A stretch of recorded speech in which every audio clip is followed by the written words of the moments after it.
Halo semuanya, perkenalkan saya Jinta dari Fakultas Ekonomi Universitas Advent Indonesia.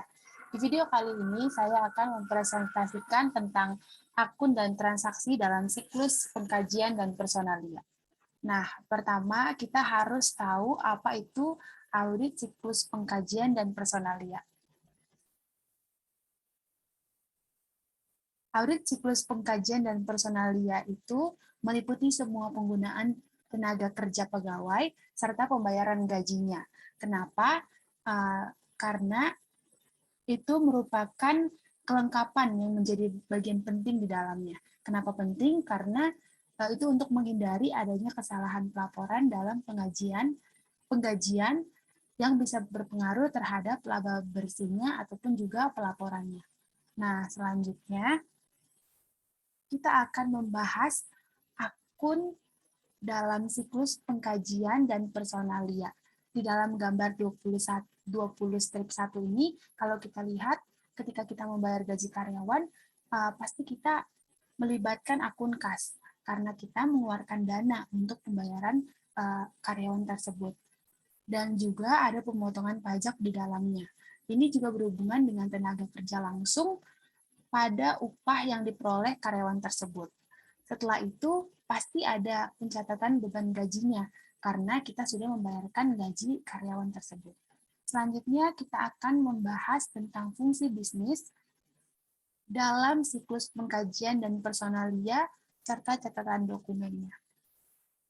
Apa aja sih yang ada di dalam fungsi bisnis ini? Yang pertama, kalau kita lihat di sini ada 4 ya. Yang pertama ada catatan sumber daya manusia. Ini itu menyangkut kapan karyawan tersebut mulai bekerja dan kita bisa mengevaluasi kinerja karyawan tersebut dan kita bisa tahu juga sampai kapan berhentinya karyawan tersebut. Nah, yang kedua ada formulir di dalam fungsi bisnis yang pertama tadi catatan sumber daya ada formulir otoritas pengurangan, yaitu melihat dari pengurangan gajinya. Ada nggak pembebasan potongan pajaknya, atau juga di sini dibilang ada nggak tabungan pensiunnya. Yang ketiga, ada formulir otoritas pembayaran. Ini berasal dari Dewan Direksi. Nah, dalam fungsi bisnis yang kedua, ada kartu waktu. Kartu waktu ini bisa berupa formulir kertas dan elektronik. Di dalamnya tertera berapa waktu per jam si karyawan tersebut mulai bekerja ataupun berhenti terhadap pekerjaannya. Nah, di dalam fungsi bisnis yang kedua ini ada juga file transaksi penggajian. Ini itu mencantumkan semua transaksi penggajian karyawan yang diproses selama satu periode tersebut. Nah, yang ketiga ada jurnal ataupun daftar penggajian. Isinya ini adalah daftar nama-nama karyawannya, serta jumlah gaji kotor ataupun jumlah gaji bersihnya, dan ada juga tertera di dalamnya pemotongan gaji untuk karyawannya. Yang terakhir di sini ada file induk penggajian. File induk penggajian ini meliputi semua transaksi yang sudah dicatat dalam penggajiannya, tapi dia buat dalam file komputer.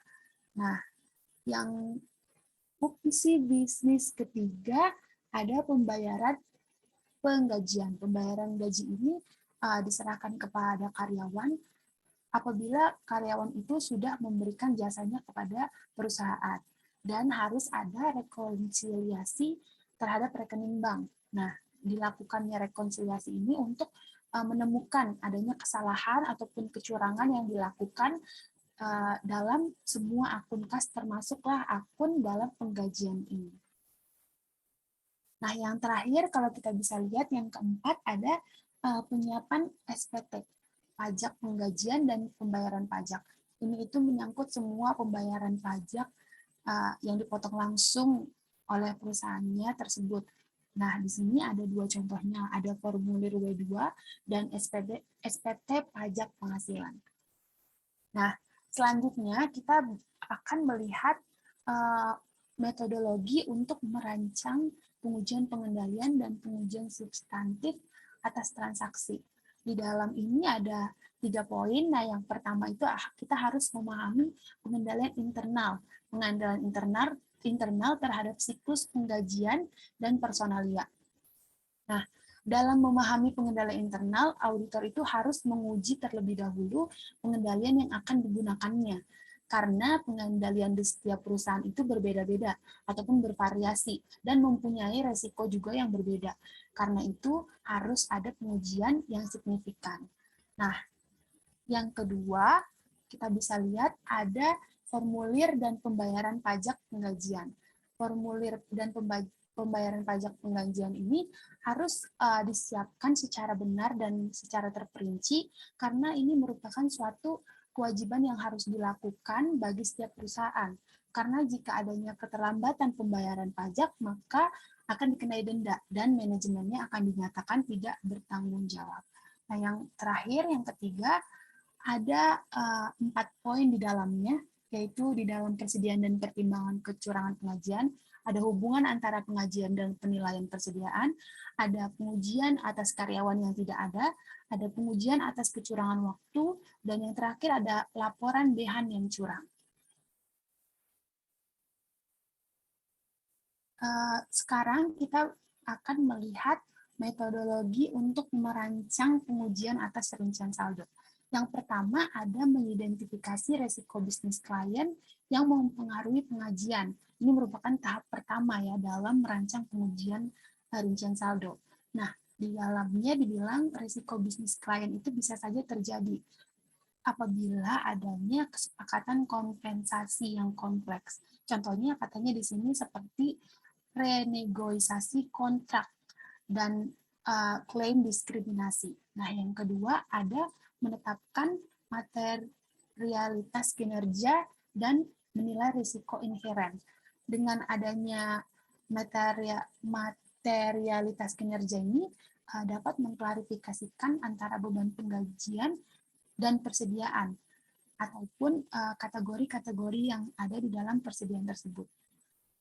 Selanjutnya kita bisa lihat di poin ketiga, menilai resiko pengendalian dan melaksanakan pengujian yang terkait. Ini merupakan tahap 1 dan 2 katanya. Dan katanya dibilang di dalamnya, ketika kita mau melaksanakan pengujian atas rincian saldo, kita terlebih dahulu harus melihat resiko apa aja yang ada di dalamnya. Sehingga ketika kita sudah mengetahui resiko itu, kita dapat mengatasinya dan memudahkan kita dalam melakukan pengujian. Nah, yang terakhir ada merancang dan melaksanakan pengujian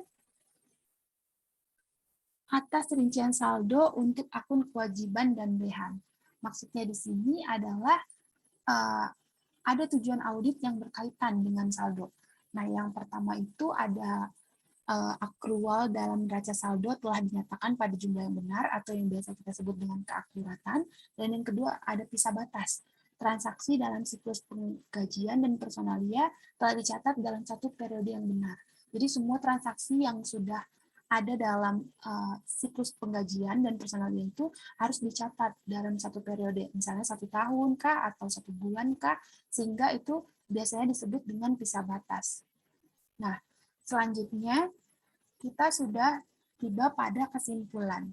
Kesimpulan yang bisa dibawakan di sini adalah audit atas siklus penggajian dan personalia ini dapat membantu perusahaan dalam hal pemberian gaji bagi karyawannya dan juga dapat melihat risiko internal di dalamnya. Dan dengan adanya audit ini juga dapat mengevaluasi secara wajar akun-akun apa aja yang berpengaruh dan akun-akun itu harus sudah sesuai dengan standar akuntansi yang berlaku. Mungkin itu saja yang bisa saya bawakan. Terima kasih.